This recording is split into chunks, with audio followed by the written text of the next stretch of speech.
I felt very happy talaga, my friends and friendship, for the first time pagkatapos na mawala si Papa Dudes, na naginip ako at nagising ako siguro after na mapanaginipan. Doon siya nakaupo. Alam nyo, nakikita ko talaga ang posisyon ng pagkaupo niya. Sabi ko, bilisan natin ang paglakad. At nag-aantay si Papa doon. Pagsilip ko ng ganon, nakaganon siya. Ang sweatshirt niyang ginagamit ay yung nandoon sa picture. Nakaganon siya.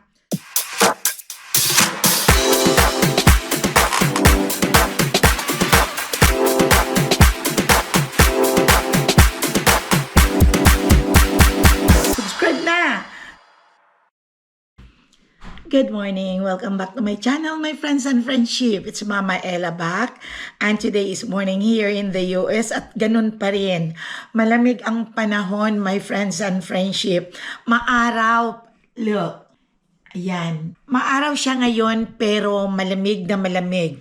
Kahapon ay talagang nakakalungkot ang panahon na once na you are looking at sa window, pag tinitingnan mo outside, ay parang makulimlim dahil punong-puno ng fog ang area dito sa may bundok, dito sa may amin. At not only in our place, siguro sa mga ibang lugar din ay talagang makapal talaga ang fog hanggang hapon, the whole day na parang ang dilim-dilim. Kaya nakakalungkot talaga, my friends and friendship, pag tiningnan mo. Ngayon, when I woke up this morning, inopen ko ang window ko. I'm so happy. Nung matingnan ko at inopen ko ang aking curtain at pumasok ang araw, I felt very happy talaga, my friends and friendship, for the first time after Papa Dudes, pagkatapos na mawala si Papa Dudes, ay parang yun palang na-feel ko na parang ang sarap ng aking pakiramdam.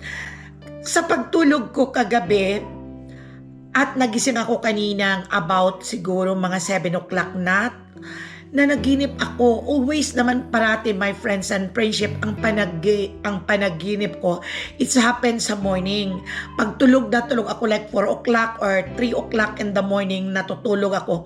Na naginip ako at nagising ako siguro after na mapanaginipan ko dahil nag-ring ang aking cellphone, yun dang may mga text message.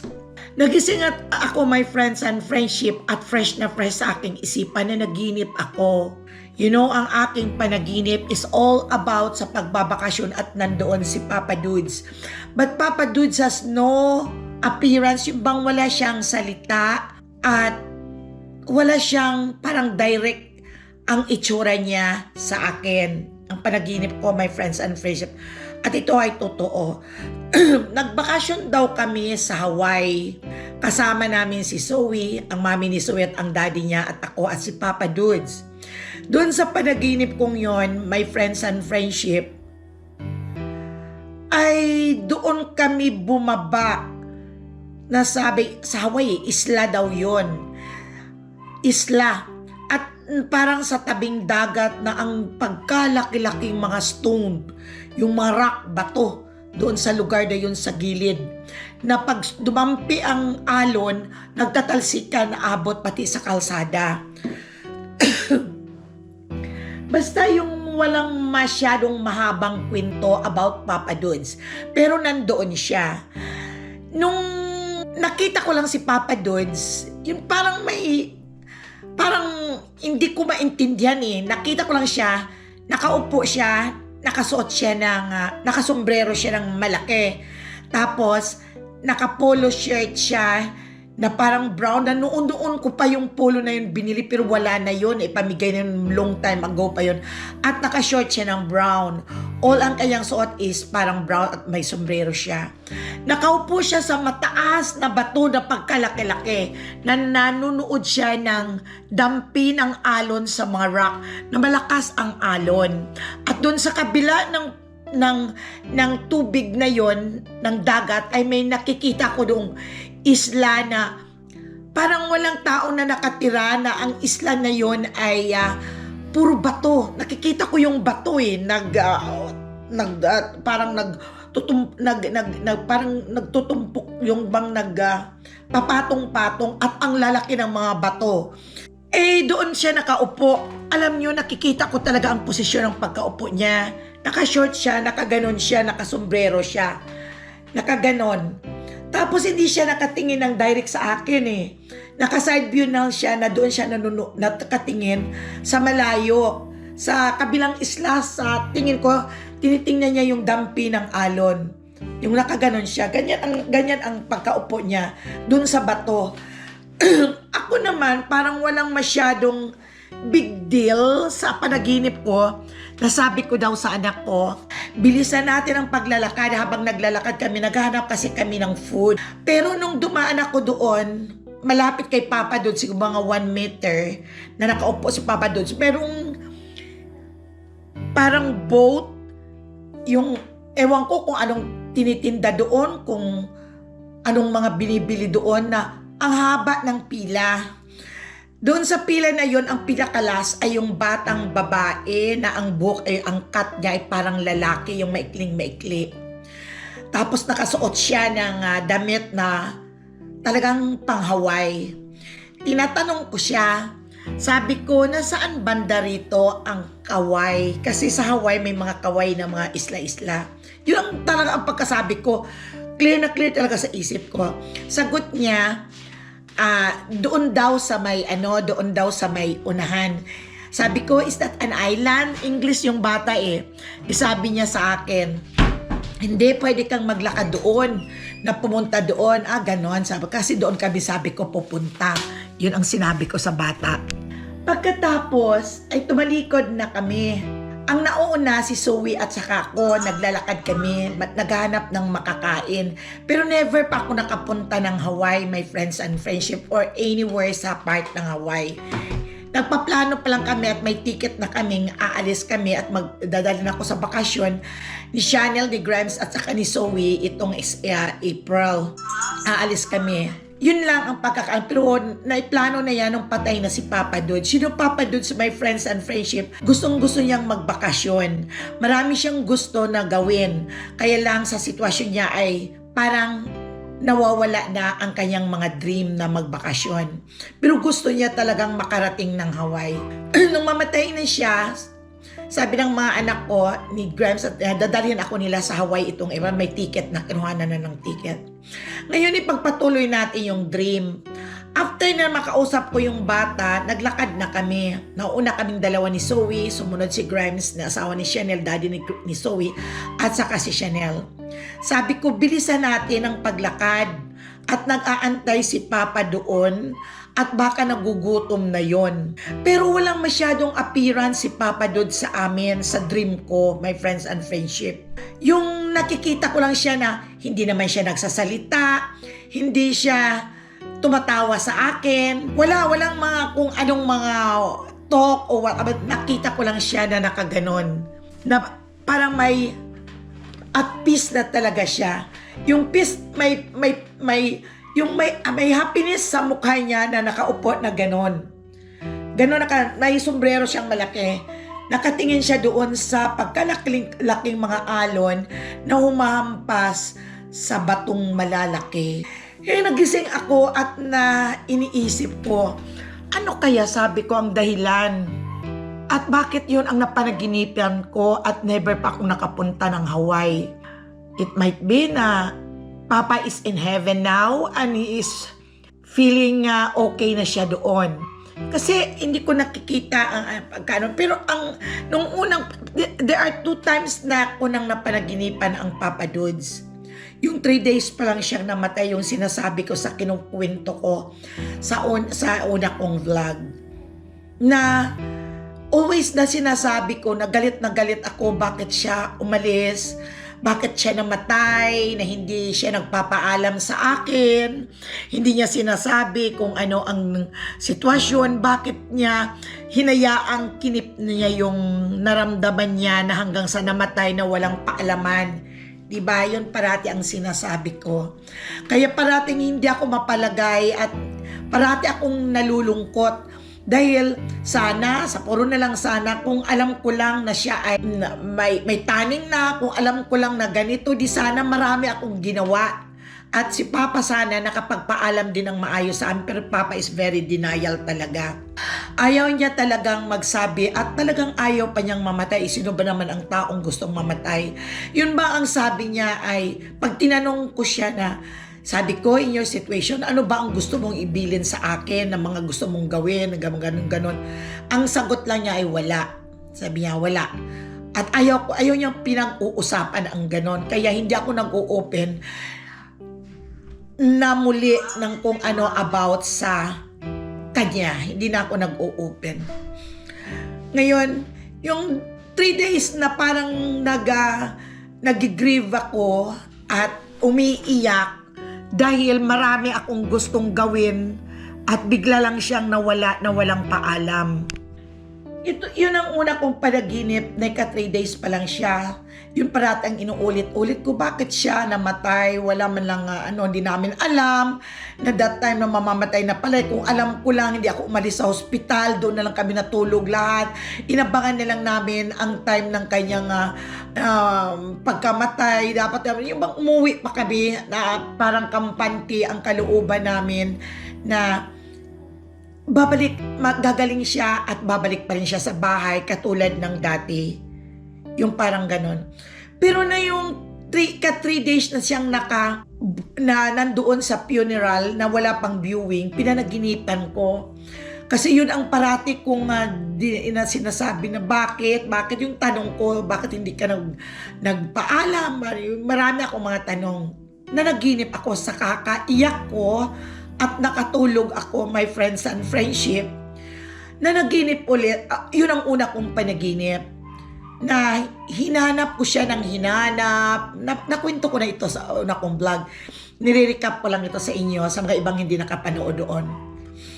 Hinanap ko siya ng hinanap dahil nagising ako. Habang natutulog ako, nagising ako ng bigla. Nasaan si Papa? Yung hanap ako na wala siya sa kama. Sa panaginip ko talagang parang totoo eh. Dahil magkatabi lang ang kama namin, tinitignan ko wala siya eh. Empty. Saan siya? Yung parang gising ang panaginip ko, but it's a dream. Pero gising ako. Parang gising talaga na gising. Hindi ko nga maintindihan eh. Hinanap ko, wala. Bumangon ako. Umalis ng bahay. Hinanap ko siya ng hinanap. At parati ko lang na dinadaanan pag naghahanap ako sa kanya, my friends and friendship, ay kadami-daming tao. Sa isang harapan ng isang parang simbahan. Hindi ko alam kung simbahan, pero I know it's a church. Ang korte ng parang ganon. Yun. Kaya tinitingnan ko kung saan siya, baka nandoon. Pero galit na galit ako sa dibdib ko. Galit ako. Naiiyak na ako sa galit. Ngayon, wala akong nakikitang Papa Dudes doon sa mga maraming tao. Pumasok ako sa isang chapel na malaki na yon. Yun ang sa panaginip ko. Ang pagpasok doon, maraming kwarto doon sa chapel na yun. Ang dami, ang haba-haba ng lugar. At sa kakalakad ko, my friends and friendship, lahat ng kwarto ay sirado, but only one room ang nakita ko na nakabukas ng ganyang kaliit. Yun. Sumilip ako doon. This is only a dream, my friends and friendship. Sinasabi ko lang at panaginip ko to, at ito ay totoo talaga sa na pinanaginipan ko. Sumilip ako doon na nakaangat ang isang pintuan na ganyang kalaki. Pag tambad ko sa pintuan, I saw Papa. May kasama siyang lalaki. Hindi ko kilala kung sino. Isip ko lang, might be ang kapatid niyang namatay din, na magkasunod silang namatay sa the same year. 5 months lang ang agwat at nagkasunod sila. Pagsilip ko ng ganon, nakaganon siya. Ang sweatshirt niyang ginagamit ay yung nandoon sa picture. Nakaganon siya. Tapos, nakatingin siya sa akin. Nagganon lang ang kamay niya. Ganyan lang oh. Nakaganon lang ang kamay niya sa akin. Pumasok ako, galit na galit. Pagpasok ko doon, sabi ko, dito ka lang pala, ba't hindi mo ako, sabi ko, ba't hindi ka nagpaalam? Sabi ko, doon pumasok ko doon. Pero nung lumingon ako, yung table na pinuupuan niya, sobrang haba. Ewan ko kung gaano kahaba-haba talaga ng table na yon. At maraming upuan, ang dami-dami at maraming mga nakaupo na mga tao, hindi ko nakikilala at ang haba-haba. Basta ang focus lang ng aking panaginip ay si Papa ang nakita ko at may kasama siyang lalaki na nakaupo rin pero hindi ko nakikita ang mukha. Si Papa lang ang nakikita ko. Tinitingnan ko yung table na yon, tumingin ako, mayroon dun sa pinakadulo na parang nagmimisang pare. Hindi ko alam, basta nakikita kong nagkukumpas ang mga kamay na nagsasalita. Nakikinig yung mga tao at si Papa dito sa pinakadulo siya. Hindi ka man lang, sabi ko, nagpaalam sa akin, saan pupunta ka pala dito? Sabi ko nung gano'n, nagagalit ako. Sabi niya, alam mo, hindi ako nagpaalam sa iyo at baka sumama ka pa sa akin. Yun ang sinagot niya sa akin. Madahan ang pagsagot niya at mahina. Baka sumama ka at walang magbabantay kay Cash at saka kay Suwi. Yun lang ang sinabi niya. After wala ng ibang kwento, basta wala na. Lumabas na ako at natapos na yung panaginip ko. Yun. Yung panaginip ko. Pero pinagdudugtong-dugtong ko, my friends and friendship, ang time na hindi pa namatay si Papa Dudes. Naikwento ko rin ito sa inyo. Sabihin niyong makulit ako, hindi. Nire-review ko lang ito sa inyo sa mga ibang hindi pa nakapanood ng una kong mga vlog. Ito ay pinagsama-sama ko lang ang aking panaginip. Buhay pa si Papa Dude that time, siguro mga 2 weeks na mga 2 weeks na hindi pa siya namatay. Ano yun pinanaginipan ko yun ng I think it's mga December na after sa birthday niya na naginip ako. Si Papa Dudes kasi hindi masyadong nakakatulog tuwing pag nagigising na siya ng umaga, like mga 2 o'clock or 3 o'clock before hindi na nakakatulog yon. Kaya late siya parating nagigising dahil gising siya yung mga oras na yon sa umaga, sa madaling araw. Kaya pag dinadalaw na siya ng antok ng mga 6 o'clock, hinahayaan ko na lang siya kaya nalilate ang almusal, nalilate ang pagkalas ng dialysis dahil pinababayaan ko siya natutulog. Pinanaginipan ko rin na kaya hindi ko alam, na naginip ako dahil magkatabi ang higaan namin diyan sa kabila, ako naman dito sa kabila. Ang panaginip ko sa kanya ay umalis kaming dalawa, my friends and friendship, may pinuntahan na isang lugar, maraming tao din, parating ganon. Parating yun ang panaginip to, maraming tao, may mga banderitas. Yung inaano ko, yung pinupunta namin. Dalawa kami. Ewan ko, basta naglalakad lang kami. Pagkatapos, kahaba-haba ang lakad naming dalawa. Sabi ko, napapagod na ako. Kaya nagpahinga kami doon sa parang eskwelahan, parang elementary school, na may puno sa harapan ng school, na pagkaganda-ganda, maraming shade ang puno, at paikot na may semento na pwede kang umupo. Sabi niya sa akin, stay ka lang dyan, antayin mo lang ako at maghanap ako ng tricycle. Yun ang unang-una kong pinanaginipan nung buhay pa siya. After sa birthday niya, sabi niya, okay, sabi ko, dalian mo. Marami pang tao. Hanggang bandang huli, naubos ng tao. Wala na akong nakikitang ni isang tao o kahit isang aso, pero madilim na. Parang medyo bundok-bundok yung iniwanan niya sa akin Sabi niya, dyan ka lang ha, antayin mo ako. Inantay ko siya ng anantay. Hanggang sa natakot na ako at madilim na hindi siya bumalik. Kaya todo ang sigaw ko at iyak. Yun pala, gising siya, nakaupo siya sa kama niya. At doon na may nararamdaman na siguro si Papa ng pain. Hindi ko alam kung anong nararamdaman niya kaya gising siya. Ginising niya ako. Kasi iyak ako ng iyak at sigaw ako ng sigaw. Sabi niya sa akin, kasi Nining ang tawag niya sa akin. Neng! Sabi niya, bakit ka umiiyak? Bakit ka sumisigaw? Sabi niya sa akin, uy, sabi ko na naginip ako, Papa. Anong panaginip mo? Sabi ko may pinuntahan tayo tapos iniwanan mo ako. Tapos hindi ka na bumalik. Yun, my friends and friendship, na pinagdudugtong-dugtong ko lahat ang dream ko, na yun ay may mga sign na pala na hindi lang na hindi ko lang pinapansin. Hindi ko alam. Wala akong kalam-alam dahil talagang talaga ako sa sarili ko na every time when Papa Dudes is going to the hospital, he's always coming back. Kaya ako naman, nag-ready ako ng mga damit niya, dadaling ko sa ospital at isusuot niya paglabas, pati jacket at malamig paglabas niya, at inayos ko pati yung mga kama niya. Pinanglabhan ko ang lahat-lahat at bumalik ako sa ospital.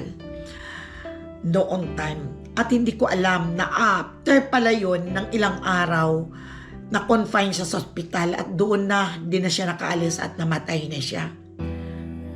Parang pinagdudugtong-dugtong ko, step by step ang lahat. Hanggang sa one time, may napansin ako doon sa calendar namin. Pero hindi ko alam. Nakita lang, nag-glance na, nagtingin ako na All Souls Cemetery doon sa calendar namin. Nakita kong may All Souls Cemetery. Hindi ko pinansin, nagbinigay lang sa akin ang calendar. Nakita pa nga ng anak ko nga, ba't may All Souls Cemetery? Walang nagpansin. Di namin alam, doon pala siya nilibing sa All Souls Cemetery. Oh my God. Maraming mga signs. Pero walang may pumapansin. Wala. Parang lahat kami puro mga bulag sa katotohanan na yun na pala. Nung birthday niya, nakikita namin siyang parang namamaga. Pasensya na kayo, my friends and friendship, at paulit-ulit ko lang itong kinukwento sa inyo dahil alam niyo po, my friends and friendship,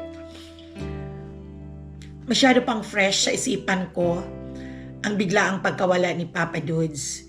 Yung routine ko araw-araw na ginagawa ko sa pag-gising sa umaga, pagdadialysis sa kanya, pag-o-op ng dialysis, pagkakabit ng dialysis, at after all ay boom, bigla na lang akong naging solo ng ganito na ako lang ang mag-isa. Na maalala kong all of the sudden na dalawa kami nanonood ng TV, kumakain kami dito, siya doon at ako dito sa table. At suddenly na lang na nakikita kong, napapansin ko na lang na it is not a dream. Ako na lang palang mag-isa. Wala na akong asawang kasama. Yung akala ko, panaginip ba to? Yung ginawa, kung panaginip to, gusto kong gumising na. Hindi pala panaginip. It's all true. Kaya, hirap pala mag-ano sa sarili. Pero ngayon, inaano ko na lang yung sarili ko na gumalaw ng as being as Mama Ella na wala ng kasamang Papa Dudes. Yung ina-adjust ko na magiging ako na lang. Ako. Kung ang lungkot ay nandoon ay pinipilit kong magiging normal ang buhay ko dahil hindi ko talaga maiwasan ang parating yung nalulungkot ako, nadidepress ako. Pero yun pala, pag ang isang tao pala ay isang masayahin, matiwala sa Panginoong Diyos, ay parang nalalagpasan ko rin. Nandoon sometimes yung nalulungkot ako, mag-isa lang ako dito. Sabi nga ng kapatid ko, hindi ka ba na dyan, na mag-isa ka lang, yes, mas okay na mag-isa ako. I have a lot of times, I have a lot of chance na mag-isip. At sabi ng mga anak ko, baka mamaya malalaman lang namin, mamaya pupunta na daw ako sa sulok at magsasalita. Hindi, sabi ko, kaya ko yung sarili ko. Yun lang ang sinasabi ko. Kaya sa totoo lang naman, kaya ko naman na ganito ang buhay ko. Oo, nandoon talaga ang lungkot. Nandoon talaga, lalo na pag winter dito, ngayong panahon na winter, at ang nakikita mo lang ay puro fog, talagang iiyak ka talaga. Ang ginagawa ko na lang pag nalulungkot akong sobra, naiiyak, iniiyak ko talaga. Ay, tudo talagang iyak ko. As in, iyak talaga. And after all, ang luwag na ng dibdib ko ay nanonood ako ng TV o kaya nagkakaraoke na pinipilit ko bang maging ako na ako si Ilya na very happy that time. Pero may time na nawawalan ako ng gana. Sabi ko, ang ginagawa ko, doon ako sa cellphone ko, Ewan ko, order ako ng kung ano-anong mga damit, order ako ng mga kung anong mga lipstick. Ang dami kong nakatambak na mga na ino-order ko online. Hindi ko naman nagugustuhan. Yun bang ang pakiramdam kong nalulungkot ay doon ko binabagsak sa mga bagay na akala ko happy ako. Na like before, na noong buhay pa si Papa Dods, pag nag-order ako, I'm so happy na nagsusukat ako. Pero nagsusukat ako na hindi ako happy. At ayaw ko. Kaya tinatabi ko. Kaya, ewan ko, kaya in-stop ko na nga dahil parang madami ko nang sige order lipstick. Kaya kailangan ko magpaganda. Di ba noon before na pag buhay pa si Papa Dods, parata ko nagli-lipstick, nagpapaganda. Yun ang gusto niya. Yung product, may lipstick. Yung bang inspired ako sa aking mga ginagawa. Ngayon, parang wala nang gana. Wala na akong gana. Pero sinabi ko sa sarili ko, kailangan ko magkaroon ng gana. Sabi ko, kailangan kong maging happy ako sa lahat. Dahil si Papa Dod is at peace na siya sa kabilang buhay. Mantalang ako, kailangan ko, I'm just only 71. Hindi pa sa katandaan, but I'm already senior. Kaya ko pa namang gawin na magpaganda, na maging ako. Yun lang ang iniisip ko. Sige, mag-ano ko. Parang, pati yung pagkain ko, hindi pa masyadong bumabalik. Pero pag every time na napifeel ko na nagugutom ako, doon ako nagbibira ng kain. Yung bang, ayaw ko pag nagsusukat ako ng mga damit na in-order ko, nagagamit ako ng mga libro. Ayaw ko, walang gana. Parang wala. Minsan naisip ko, ayaw ko magbakasyon, tinatamad ako, ayaw ko. Pero, yung mga isip kong ganon, binabaliktad ko. Sinasalungat ko. Ayaw kong magpakulong habang buhay sa sorrowful. Yun lang ang akin. So, my friends and friendship, kinukwento ko lang ito sa inyo dahil isa na kayo doon sa part ng ating buhay nung buhay pa si Papa Dods sa buong pamilya ko, at kayo lang parati ang aking kakwento at isi-share ko rin sa inyo ang lahat ng aking mga experiences. At sana ay nandyan kayo always. At parati kung kahit hindi kayo nagdadirect na nagsasalita o nag-uusap, ay very happy na ako nagbabasa ng inyong mga comment. At na-i-voice out ko rin sa inyo kung ano ang aking sa kalooban. It might be yung iba na hindi nila naranasan ang ganitong feelings, yung hindi sila namatayan. Kaya wala silang pakialam sa mga ganon. Pero sa mga iba, I know, yung mga nawalan, yung mga namatayan, ay ganito rin, I know, ang kanilang pakiramdam kung ano ang aking nararamdaman. Pero sinasabi ko, ay mabilis ang takbo ng panahon. Sabi ko ng ganon. Kaya, life is too short. So, I'm already 71. I need na humabol na ako sa panahon. Kailangan kong mag-open na ang aking isipan at magiging ibalik ang kung sino si Mama Ella na masayahin. Kaya pinipilit ko rin na maging ako ay ako. Yun ang sinasabi ko, my friends and friendship. Dahil siguro, malalagpasan ko din ito lahat dahil hindi naman lahat ng problema, hindi naman lahat ng mga storm ay always storm. There are times naman na there is a nice weather. O, diba, my friends and friendship? Okay, so, wala kaming gulay. Balikan na natin. Kaya magluluto ako at darating na mamayang hapon si Zoe. At si mami niya, darating na siya at dinadasal ko lang na magiging okay ang flight nila, makarating sila dito ng safe and sound. Kaya sabi ko magluluto ako ng nilaga para pagdating nila ay may makahigop man lang ng sabaw. Kaya walang masasakyan, kaya malapit lang ang Sprout sa baba. Sabi ko kay JR, let's go. Mag-walk tayo at magandang panahon. Okay, my friends and friendship? Kaya iyan ang panahon namin, parang okay naman. Okay. Ito ay 15 minutes later. Yeah, mag-jacket ka. Dito kami ni ngayon sa labas. May friends and friendship. At pupunta lang kami dyan sa Sprout. Yan lang ang Sprout sa baba. Kaya okay lang na maglalakad.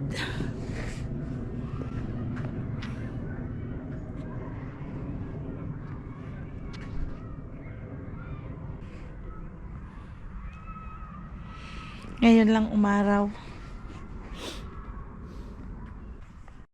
Punta kaming Sprout ni JR. Lalakad lang kami. Double purpose exercise. Saan ba liliko? Yan, liko. Bukod ka na. Bilog ka to. Gusto ko. Ikaw pa yung lagi. Pero mamaya pagbabalik dito din. Dito din. Mahapo. Bahala ka. Gaya mo ron. Ganon. Hindi ka pa mag-my ride. Ayoko mag-my ride. Okay lang naglalakad. Matagal pa mag-aantay ka ng my ride. Dito ito sa aming subdivision. Sa taas kami ng bundok. Parang nasa part ng Tagaytay.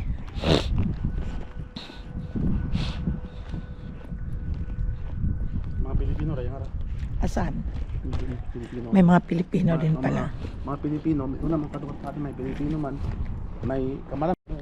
Pilipino. Saan? Parehas din sa atin ang style lang. Yung pimpimi nagtikang. At dito rin sila. Dinadaanan din ito. Ngayon lang kasi ako dito, my friends and friends. Madaan doon ako, dumadaan sa may Di ka kami buon. highway. Di ka buon jarit plastic. Plastic sa ayam. Ito ang pinakalas dito sa dulo sa may lugar natin na bahay. Ano? Ito oh. Andun sa tawid ng karsada. Pwede tayong tumawid dyan sa karsada. Hindi, pagano'n ka. Di ba sabi nila marami daw ditong May, kayote? kayo tapos Eh baka lumabas. Kasi naman ni Clarissa may big tick nung di ka I know before. That's long time ago. Oo. Ako noon pala G nakalakad dito. Ako di kami chacha nag-jogging. Oh, di kara? Dito? Minsan karon, minsan di ka lang. Nagda-jogging pala kayo. Maraming nagda-jogging dito. Nagdaan ako dito sometimes na may bit-bit ako muna kung para mamatay na ako sa kakahingal. Dahil may bit-bit ako nakakapagod. Ito ang back ng subdivision namin. At nandoon sa baba, nandoon ang, doon lang naman sa baba ang Sprout. Malapit lang, wala pang 5 minutes. Ang problema, my friends and friendship dito ay pataas. Mas marami ko lang Nakakapagod. dito ba? Meron kang scooter na motor.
Today is Thursday, my friends and friends. Doon kami sa taas. Bibili lang kami ng gulay, tuloy ng exercise. Yan. O, bitbitin mo na. Para mag-barbell. Pas kay Jarrell, what ang gabuyot kung si Jarrell ga. So, siya bitbit at mauron. Si Jarrell ay gabarbell. Ikaw man, para mag-bigri mo nga muscles. Kasarap pro, init. Ako guys, ice, 20. Yeah, save your money. Dahil, I know ngayon, don't like coffee, but it just only one nga. Gusto ka lang makipag. Yung bang gusto mo lang makipag, ik. Kaya okay lang. Huwag kang mag-ano. Doon tayo. Pauwi na kami. Mainit, maaraw, masarap ang panahon. Maganda. Nakakalimutan ang lahat ng mga problema pag ganitong lumalabas ka. At maganda ang panahon. Not like na pag winter, pag malamig, yung ang fog, ang kapal-kapal. Diretso tayo, G. Huwag tayong dumaan dyan. Sa dinaanan natin. Dito lang tayo dadaan. Akin na yung isa. Kawawa ka naman. Una kayo to Mike. Uy, ang ganda. Ano? Ice cream. Hayaan mo sila doon. Saga. Di ba nabuhos friend? To Mike na pizza. Ano? Hayaan mo. Yan. Malapit lang kami dito, my friends and friendship. Matikang kuha nila? Ha? Matikang kuha. What naman ako?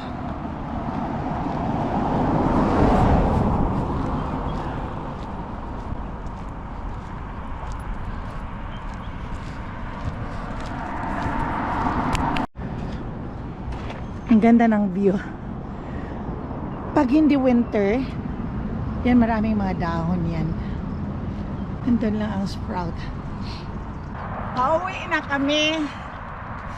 Nabili kami ng fruits at vegetables at beef sa sprout.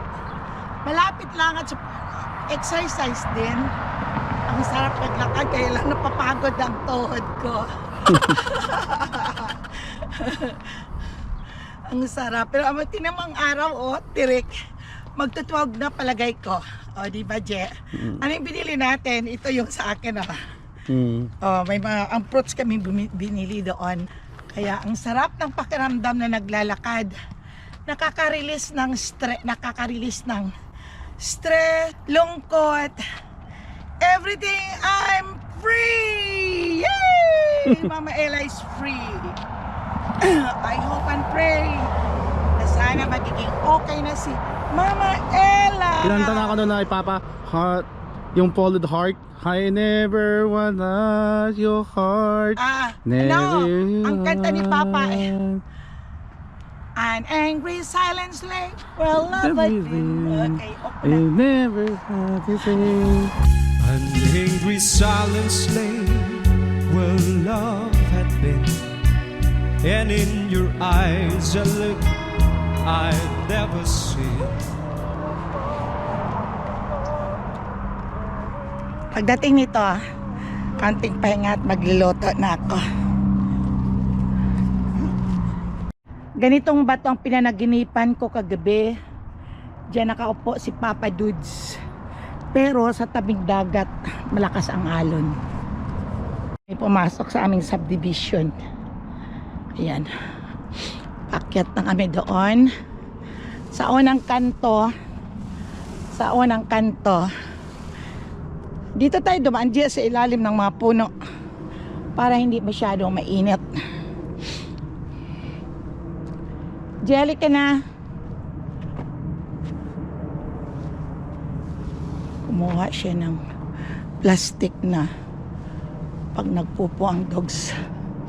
Dito tayo duman. Pinawisan ako. Grabe pawis ko. Sulod mo sa imo nga. Ano mo Pakyat kasi. Kaya nakakapagod. Maganda pagpababa. Papapunta doon. Hindi nakakapagod dahil pababa. Ito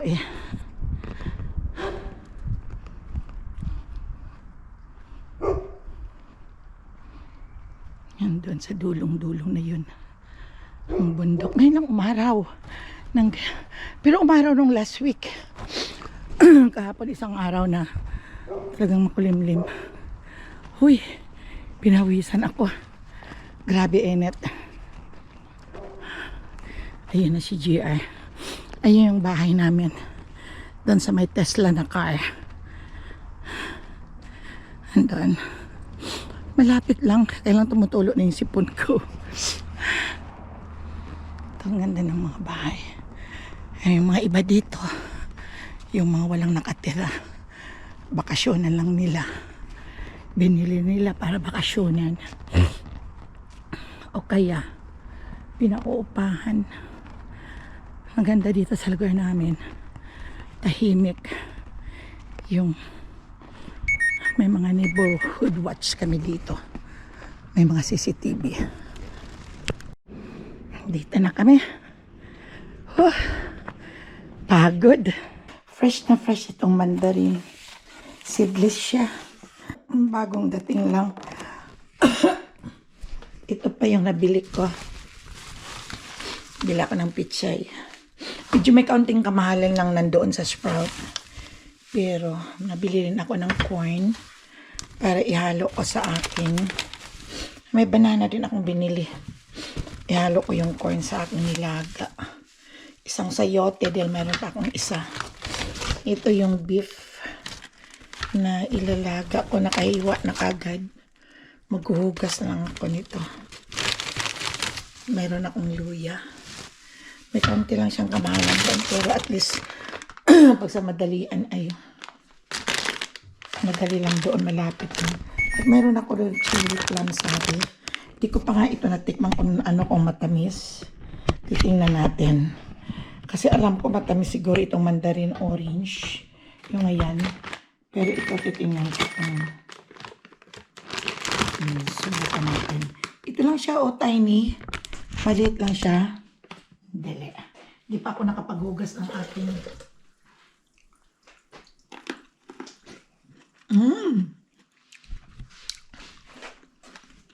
ang tamis.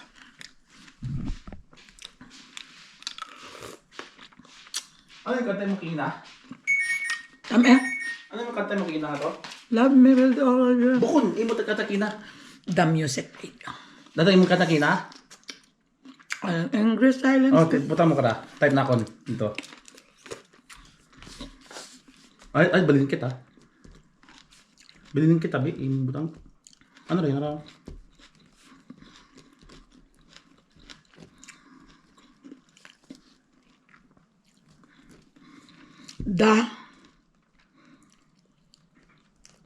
Okay. Tabi? Tamis? Yeah, tamis. Di ko plum. Di ko Plum nga niya sa pero maliit. sila ko nakita makarakay. Kaaton ka to sa kabilang bahay. Pero malaki. Oo, may nakita ko. Maliit eh. Matamis.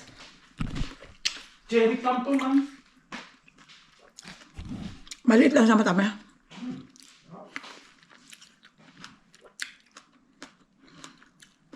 Okay, my friends and friendship. Ako ay magluluto na, maglalaga. Naglaga ako ng beef, my friends and friendship, para sa mga nagsipagdatingan from the Philippines. Alam ko na parang gusto nilang humigop ng sabaw dahil siyempre sa biyahe, nandiyan ang hilo nila. Kaya ito mas masarap ito sa mga bagong dating from the Philippines.